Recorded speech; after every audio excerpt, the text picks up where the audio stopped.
આજના આ સૌરાષ્ટ્ર પટેલ સેવા સમાજ સુરતના હોસ્ટેલ પ્રોજેક્ટના ભૂમિપૂજનનું આપ ઈ લોન્ચિંગ એટલે કે રિમોટ વડે તકતી અનાવરણ કરશો જી. સાહેબશ્રીને વિનંતી કરીએ, તાળીઓથી વધાવીએ દોસ્તો.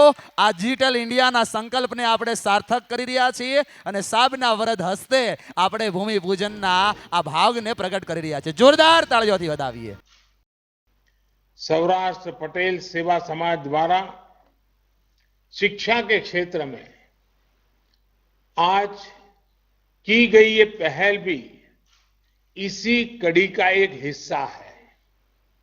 आज फेज 1 हॉस्टल का भूमि पूजन हुआ है। मुझे बताया गया है कि साल 2024 तक दोनों फेज का काम पूरा कर लिया जाएगा। कितने ही युवाओं को, बेटे बेटियों को आपके इन प्रयासों से एक नई दिशा मिलेगी, उन्हें अपने सपनों को साकार करने का अवसर मिलेगा। मैं इन प्रयासों के लिए सौराष्ट्र पटेल सेवा समाज को और विशेष रूप से अध्यक्ष श्री कांजी भाई को भी और उनकी सारी टीम को बहुत बहुत बधाई देता हूं। मुझे इस बात से भी बहुत संतोष है कि सेवा के इन कार्यों में समाज के हर वर्ग को साथ लेकर चलने की चेष्टा है, प्रयास है। साथियों, जब मैं अलग अलग क्षेत्रों में सेवा के ऐसे कार्यों को देखता हूं तो मुझे गर्व होता है कि गुजरात किस तरह सरदार पटेल की विरासत को आगे बढ़ा रहा है। साथियों, स्किल और इकोसिस्टम से मिलकर आज नए भारत की नींव रख रहे हैं। स्टार्टअप इंडिया की सफलता हमारे सामने है। आज भारत के स्टार्टअप्स पूरी दुनिया में पहचान बना रहे हैं। हमारे यूनिकॉर्न्स की संख्या अब रिकॉर्ड बना रही है। आप सभी को भी कुछ संकल्प लेना चाहिए, देश को कुछ देने वाला मिशन शुरू करना चाहिए।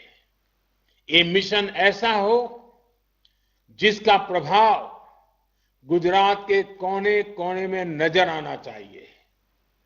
जितना सामर्थ्य आप में है, मैं जानता हूं आप सब मिलकर के ये कर सकते हैं। हमारी नई पीढ़ी देश के लिए, समाज के लिए जीना सीखे, इसकी प्रेरणा भी आपके प्रयासों का अहम हिस्सा होनी चाहिए। सेवा से सिद्धि के मंत्र पर चलते हुए हम गुजरात को, देश को नई ऊंचाई पर पहुंचाएंगे અને ખૂબ મહત્વાકાંક્ષી યોજનાને સાકાર કરવા માટે આગળ ધપી રહ્યા છો ત્યારે કાનજીભાઈ અને એમની પૂરી ટીમને અને ખાસ કરીને આમાં બધા જવાનિયાઓ જોડાયેલા છે, આ બધાને મારી ખૂબ ખૂબ શુભકામનાઓ। પટેલ સમાજની નિર્માણ ક્ષમતા સાથે મળીને આગળ વધવાની અને બંધુત્વની ભાવનાનું તાદશ્ય ઉદાહરણ સરદાર ધામ અને કેળવણી ધામ પછી સૌરાષ્ટ્ર પટેલ સેવા સમાજ દ્વારા સુરતમાં પટેલ સમાજના ઇતિહાસમાં પ્રથમવાર 200 કરોડના ખર્ચે 1000 ભાઈઓ અને 500 બહેનો માટે નિર્માણ થનાર આ હોસ્ટેલ ફેઝ 1નું ભૂમિપૂજનને પૂરું પાડ્યું છે। સૌનો સાથ, સૌનો વિકાસ, સૌનો વિશ્વાસ સૂત્રનું આજે સાકાર કર્યું છે। પટેલ સમાજ પણ સૌના વિશ્વાસ, સૌના સાથથી આગળ વધીને ગુજરાતનો સૌથી શક્તિશાળી સમાજ બન્યો છે। પથ્થરમાંથી પાણી કાઢવાની તાકાત આ સમાજની આગવી તાસીર છે। ગુજરાતમાં શિક્ષણનું સ્તર અને ગુણવત્તા અને વિસ્તરીય છે। આજે ગુજરાતમાં વિવિધ જ્ઞાન કૌશલની 91 યુનિવર્સિટીઓ છે અને યુવાનોને વર્લ્ડ ક્લાસ એજ્યુકેશન ઘર આંગણે મળે છે। સૌરાષ્ટ્ર પટેલ સેવા સમાજ દ્વારા નિર્માણ પામનારી હોસ્ટેલ ફેઝ 1 આ ડાયમંડ નગરીમાં એજ્યુકેશન સેક્ટરના ડાયમંડનું પણ નિર્માણ કરશે એવો મને વિશ્વાસ છે।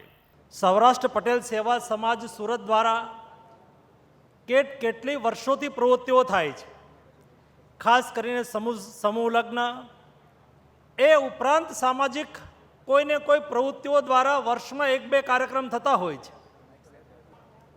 1000 વિદ્યાર્થીઓ રહી શકે એ કક્ષાની એક હોસ્ટેલનું નિર્માણ થઈ રહ્યું છે. શાયદ 200 કરોડ રૂપિયાના ખર્ચે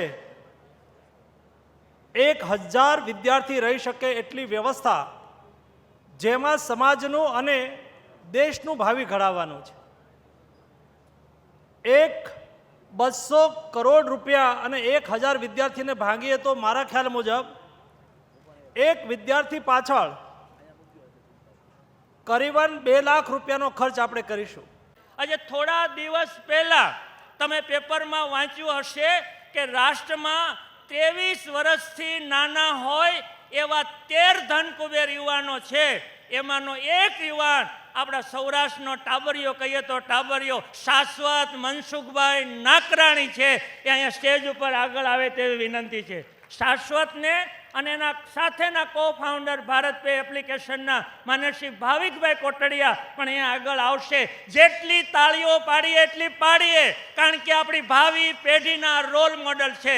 સમાજ આ હોસ્ટેલનું નિર્માણ એટલા માટે કરે છે કે આવી વિભૂતિ, આવી યોગ્ય રોલ મોડેલ પાડનાર વ્યક્તિઓ સમાજની આગળ આવે અને બીજા યુવાનો આગળ આવે. આ હોસ્ટેલ માત્ર વિદ્યાર્થીઓને રહેવા માટેની હોસ્ટેલ નથી. આ હોસ્ટેલની સાથે સમાજની લાગણી, સમાજનું કેન્દ્ર બને, નવી પેઢીને દિશા આપવા માટેનું કેન્દ્ર બને, એ પ્રકારની હોસ્ટેલ આપણે બનાવવા જઈ રહ્યા છે. હોસ્ટેલ તો માત્ર નામ છે, પાટીદાર સમાજનું એક કેન્દ્ર બને નવી પેઢીને દિશા આપવા માટે. આ હોસ્ટેલની અંદર 1000 વિદ્યાર્થી રહી શકે એવી સુવિધા તો ખરી જ. 500 વ્યક્તિ રહી શકે એવું અતિથિ ભવન ખરું, પાટીદાર ગેલેરી પણ ખરી, કેશુભાઈ પટેલ ઓડિટોરિયમ પણ ખરું. પણ આ હોસ્ટેલ એટલે સુરતનું પ્રવેશ દ્વાર છે. અને સુરતમાંથી કોઈ પ્રવેશે એને ખબર હોવી જોઈએ કે સુરતમાં 4 વ્યક્તિમાંથી 1 સૌરાષ્ટ્રવાસી છે. આપણે 12 લાખથી વધુ અહીંયા સુરતમાં રહીએ છીએ. અને એક જ વર્ષની અંદર મહિલા માટેના હોસ્ટેલનું આપણે ભૂમિપૂજન કરવાના છીએ. તો એના માટે પણ એક દાતા તરફથી 5 કરોડ રૂપિયાના દાનની જાહેરાત થઈ છે. પણ આ 50 વર્ષનું એક સ્વપ્ન હતું. 80થી શરૂ થયેલું સૌરાષ્ટ્ર પટેલ કેળવણી મંડળ વિદ્યાર્થીને બુકો આપતા હતા, ત્યારથી એવું હતું કે આ હોસ્ટેલની સુવિધા થાય અને સ્વપ્ન સાકાર થાય છે. એટલે આનંદ, ઉત્સાહ અને ગૌરવ સિવાય કશું નથી. આજે કદાચ મને સૌથી વધુ આનંદ છે પહેલો એ કે આટલો બધો સહકાર મળશે એવી કલ્પના પણ નહોતી. અને આ બાજુ બેઠેલા મારા તમામ દાતાઓ, આ બાજુ બેઠેલા દાતાઓએ તમે મન મૂકીને વર્ષ્યા છો. સમાજ ક્યારેય તમારું ઋણ ભૂલી નહીં શકે આ સમાજના નવનિર્માણ માટે.